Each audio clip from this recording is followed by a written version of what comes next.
India முழுவதும் காங்கிரஸ் கட்சியை ஆதரிப்போம் அப்படின்னு சொல்ற இமாம் ஒரே ஒரு மாநிலத்துல மட்டும் காங்கிரஸ் கட்சியை ஆதரிக்க மாட்டோம், திரிணாமுல் காங்கிரஸை ஆதரிப்போம்னு மேற்கு வங்கத்துல சொல்றாரு. அதுல காங்கிரஸை ஆதரிக்காம திரிணாமுல் காங்கிரஸை ஆதரிக்கிறதுக்கு என்ன காரணம்? அங்க பாரதிய ஜனதா கட்சி மிக முக்கியமான கட்சியும் இல்லை. அப்படி இருக்கும்போது அங்க மட்டும் இந்த நிலையை எடுப்பதற்கு என்ன காரணமா இருக்க முடியும்? இல்லை, இமாம் அவருடைய அந்த பேட்டியில் பார்த்தீங்கன்னா முன்னுக்கு பின் முரணாக அவரே பல விஷயத்த சொல்கிறாரு. பீகாரில் லாலு பிரசாத் ஆதரிப்போம் அப்படின்னு சொல்கிறாரு. யூபியில் சமாஜ்வாதி கட்சி, அதாவது பகுஜன் சமாஜ் கட்சியை நம்ம என்ன செய்யக்கூடாது, ஆதரிக்கக்கூடாது அப்படிங்கிறதுக்கு அவர் என்ன ஆதாரம் கொடுக்குறாருன்னா, முசஃபர் நகர் கலவரத்தில் இவங்களும் காங்கிரஸும் சேர்ந்து தான் செஞ்சது அப்படிங்கிறத ஒரு ஒத்துக்கிறாரு. அதே நேரத்தில் பிஜேபியுடைய சதிக்கு இவங்க பலியாயிட்டாங்க அப்படின்னு சொல்கிறாரு. அப்போ அங்கே அதை ஆதரிக்கக்கூடாது அப்படிங்கிறாரு. அப்போ இவர் என்ன பண்ணுறாருன்னா, இப்போ லல்லு பிரசாத் நான் எப்படி விளங்கிக்கிறேன் அப்படின்னு கேட்டிங்கன்னா, அத்வானியுடைய ரத யாத்திரை வரவிடாமல் தடுத்ததில் ஒரு மிகப்பெரிய பங்கு யாருன்னா லல்லு பிரசாத் யாதவுக்கு இருக்குது. அதை கூட இவர் எப்படி பார்க்குறா, அவர் காங்கிரஸோடு இணைக்கிறார். ஆனால் உண்மையில இப்போ நீங்கள் கொடுக்குறதா இருந்தால் நிதிஷ்குமாருக்கு சொல்லியிருக்கணும் இவர். ஆனால் அப்படி சொல்லலை. அத்வானியுடைய ரத யாத்திரையை லாலு நிறுத்தினதுலாம் 90களில். ஆமாம், 2004 அவர் அவரே நேரடியாக பாரதிய ஜனதா கட்சியை ஆதரிக்கிற முடிவுக்கே அவர் போயிட்டாரு. ஆமாம், முடிக்க போனால் அது மட்டும் இல்லை, இதே இந்த இமாம் ஏற்கனவே பாரதிய ஜனதாவை ஆதரிச்சவர் தானே, வாஜ்பாய் பீரியட்ல சிறந்த பிரதமர் சொல்றது தானே. ஆக முன்னுக்கு பின் முரணா சொல்றாரு. ஒன்றை நாம் விளங்கிக் கொள்ளணும், என்னன்னு கேட்டீங்கன்னா, அவருக்கு ஒரு கவலையை நம்மால் விளங்கிக் கொள்ள வேண்டும். இன்னைக்கு ஊழல் என்பது ஒரு பெரிய பிரச்சனை இல்லை, எல்லாருமே செஞ்சுக்கிட்டு இருக்காங்க. அதை நம்ம பேசி அதை நீக்குவதற்கு பல வழிமுறைகள் இருக்கிறது. சட்ட ரீதியா, மீடியா ரீதியா, பொது மக்கள் கருத்து எடுத்து நம்ம என்ன செய்யலாம், அதை மாத்திக்கலாம், சரி பண்ணலாம், வாய்ப்பு இருக்கிறது. ஆனால் மதவாதம் வந்துவிட்டால் எல்லா உரிமைகளும் பறிக்கப்படும் அப்படிங்கிறத நம்ம பார்க்குறோம். ரெண்டாவது இதில் இன்னொரு விஷயம் முன்னாடி இடைவெளிக்கு முன்னாடி அவங்க சொல்லும் பொழுது, இந்த வழிபாட்டு தலங்கள் இப்படி பேசக்கூடாது, அப்படி பேசக்கூடாது, லா பாயிண்ட்லாம் சொன்னாங்க. ஆனால் எனக்கு ரொம்ப சிரிப்பாக தான் இருக்குது. என்னன்னு கேட்டிங்கன்னா, ஒரு 450 காலம் வரலாற்று புகழ்பெற்ற ஒரு பள்ளிவாசலை இடித்து அதிலே கோவிலை கட்டுவோம் அப்படின்னு சொல்றவங்க இப்படி பேசுறாங்களே அப்படிங்கறத எனக்கு ஒரு பெரிய நகைப்புக்கிடமான ஒரு செய்தியாக இருக்கு. கூட ஒரு ஆச்சரியமா இருக்கு. இந்தியாவிலே பல ஆலயங்கள் இடிக்கப்பட்டு முகலாயர்கள் ஆட்சியிலே கோவில் அது மசூதிகளாக மாற்றப்பட்டதை மறந்துவிட்டு இவர் பேசுறார். ஒரு விஷயங்க, சட்ட பாயிண்ட் எல்லாம் நான் சொல்லலை, ஆனா தேர்தலில் வழிகாட்டு குறிப்புகள் இருக்கிறது, model code of contact.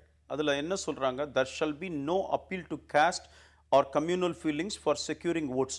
No mosque, church, temple or other places of worship shall not mosques, church, temples or other places of worship shall not be used as forum for election propaganda. So இதெல்லாம் பயன்படுத்த கூடாது என்று சொல்லப்பட்டிருக்கிறது. இவர் மசூதியில இந்த வேண்டுகோளை விடுக்கல. Friday வெள்ளிக்கிழமை அதை அனௌன்ஸ் பண்ணது அங்கதானே இல்ல, அந்த மாதிரி சொல்லிவிட்டு வந்திருக்கிறார். வெள்ளிக்கிழமை அந்த முடிவை அறிவிக்கிறேன் சொல்லியிருக்கிறார். இது என்ன அர்த்தம், முஸ்லிம்கள் வாக்குகள் சிதறவிடக் கூடாது என்று சொல்லும் பொழுது இப்ப இது கம்யூனல் லைன் இல்லாம என்ன அர்த்தம்? நான் என்ன சொல்றேன், அவர் நாட்டிற்காக ஊழலை ஒழிக்கணும், வரணும், சோனியா காந்தி தான் பிரைம் மினிஸ்டர், ராகுல் காந்தி சொல்லுங்க, உங்க இஷ்டம், நான் சொல்ல வேணாம்னு சொல்ல. இஸ்லாமியர்களுக்கு வாக்குகள் சிதறவிடக்கூடாது என்பது போகும் என்று சொன்னால் இது கம்யூனல் லைன்ல இல்லாம என்ன லைன்? அது ஒரு சாதாரண நடைமுறை. அவர் விஷயம் புரியாம பேசுறாரு. சில அட்வொகேட் ஒரு பேப்பரா இருப்பாங்க, காகித புலியா இருப்பாங்க.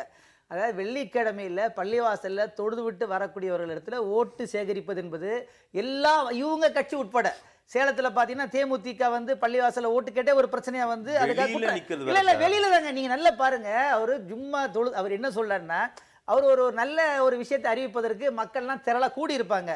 அவர் பள்ளிவாசல் தொழுது விட்டு பத்திரிகையாளரை சந்திக்கின்றார். அப்ப அது நியாயம் தானே? அதாவது பள்ளிவாசலுக்கு வெளியே பேசுகிறார், பள்ளிவாசலுக்கு உள்ளே பேசவில்லை, மசூதியில. அப்படி வரும்போது அங்க எல்லாரும் பாக்குறாங்க, கேட்கறாங்க, காங்கிரஸ் வரக்கூடாதுன்னு சொல்றாரு. அதுல என்ன தப்பு இருக்குது? அது வழிபாட்டு உரிமையில எப்படி தலையிடுவதாக நம்ம எடுத்துக்கொள்ள முடியும்? வழிபாட்டு தலத்திற்குள்ள வழிபாட்டின் பகுதியாக இல்லைங்களா, இது சாதாரணமாக நடப்பது கோவில்கள்ல, சர்ச்சுகள்ல, பள்ளிவாசல்ல. அது குறிப்பாக ஒன்று வாரணாசியில போய் அங்க குளிச்சிட்டு அங்க பக்தர்கிட்ட தான் கேஜ்ரிவால் பேசுறாரு. புரிஞ்சுக்கணும், அதாவது கோவில்ல ஒரு இந்து கோவிலுக்கு போறதோ இஸ்லாமியர் மசூதிக்கு போறது தவறா? அப்படி அதான் நானும் கேக்குறேன். நடத்துறது உங்களுடைய உரிமை, உங்களுக்கு கடமையும் கூட அதை செய்யறீங்க.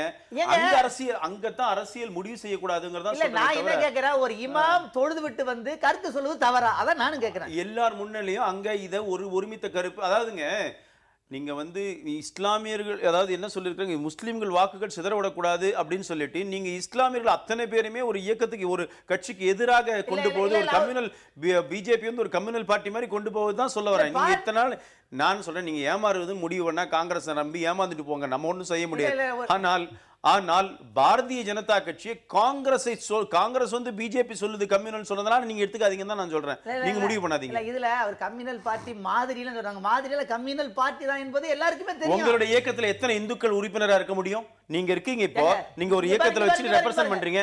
எத்தனை இந்துக்கள் உங்க வெல்ஃபேர் பார்ட்டில பிஜேபில இருந்து இந்துக்கள் இருக்காங்க? சுப்பிரமணியமே ஒரு இந்து தான்.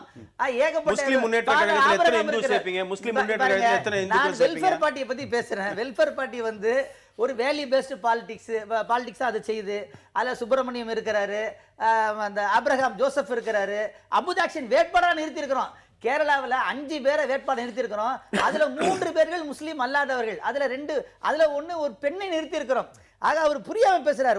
ரெண்டாவது நான் என்ன கேட்கிறேன்னா, நான் வந்து கோவில கூட பயன்படுத்தக்கூடாதுன்னு சொல்ல. ஆக ஒரு வழிபாடு செய்யக்கூடிய உரிமை எல்லாத்துக்கும் இருக்கு. இருங்க, நீங்க எப்ப அதை ஆட்சேபிக்கணும்னா, அது கோவிலுக்கு உள்ள செய்யப்படவில்லை. அவர் பள்ளிவாசல்ல தொழுதுட்டு வந்து என்ன பண்றாரு, வெளியில மக்கள் எல்லாம் கூடி இருக்கிறாங்க, பத்திரிகையாளர் மன்றத்துல அவர் சொல்றாரு. அது எப்படி நீங்க தப்புன்னு சொல்ல முடியும்? டெல்லி இமாம் சொன்னதை வந்து அவங்க கேட்குறாங்களா கேட்கலையா அப்படிங்கிறது வந்து வேற விஷயம். ஆனால் காங்கிரஸ் வந்து அவர்களை பயன்படுத்த முயற்சி செய்கிறது அப்படிங்கிறது மட்டும்தான் அவங்களுடைய சார்ஜ். நிச்சயமாங்க. அதை தாண்டி அதுல வந்து இல்ல அதை தாண்டி இல்லை. இது எவ்வளவு பெரிய அபாயகரமான விஷயமா போய் முடியுங்கிறத நான் பார்க்குறேன். நான் என்ன சொல்றேன், காங்கிரஸ் இஸ்லாமியர்களை பயன்படுத்துவதுன்னு சொன்னா இஸ்லாமியர்களுக்காக இது வரைக்கும் அவரே சொல்லியிருக்கிறார், 65 ஆண்டு காலமாக யாருமே செய்யலைன்னு அவர் வருத்தப்பட்டு பேசுறாரு. அதனால காங்கிரஸ் பொதுவாகவே இந்த நாட்டில் இது பொலரைஸ் செய்தனால ஹிந்து முஸ்லீம் பிரச்சனை எப்படி பிரிட்டிஷ்காரன் செஞ்சோன்னா அதை தான் காங்கிரஸ் கட்சி செய்யுது. இதில் இவங்க போய் இரையாயிடக்கூடாதுங்கிற ஒரு கவலையில் தான் நாங்கள் பேசிகிட்டு இருக்கிறோம். இந்தியர்கள்ன்ற எண்ணத்தில் காங்கிரஸ் பேசவே மாட்டேங்குது. தெலுங்கானா விஷயத்தில் 2 தெலுங்கு பேசுகிறவனை எப்படி அடிச்சுக்கு வைக்கிறாங்களோ அதே மாதிரி தான் இப்போ இந்துக்களுக்கும் இஸ்லாமியர்களுக்கும் எந்த காரணத்து கொண்டும் ஒரு இதில் வந்துடக்கூடாது அப்படிங்கிறது. இன்னொன்று மதத்தின் அடிப்படையிலான எந்த பிரச்சாரத்துக்கும் மதத்தின் அடிப்படையில் வாக்களிக்கிறதுங்கிற முடிவுக்கு எந்த பகுதி மக்களும் வந்துடக்கூடாது அப்படிங்கிற கவலையை வந்து புரிஞ்சுக்க முடியுது. இந்த நிகழ்ச்சியில் பங்கேற்று உங்களுடைய கருத்துக்களை பகிர்ந்து கொண்டதற்காக புது புது அர்த்தங்கள் நிகழ்ச்சி உங்களை எல்லோருக்கும் நன்றி தெரிவித்துக் கொள்கிறது. மீண்டும் சந்திப்போம். நன்றி, வணக்கம்.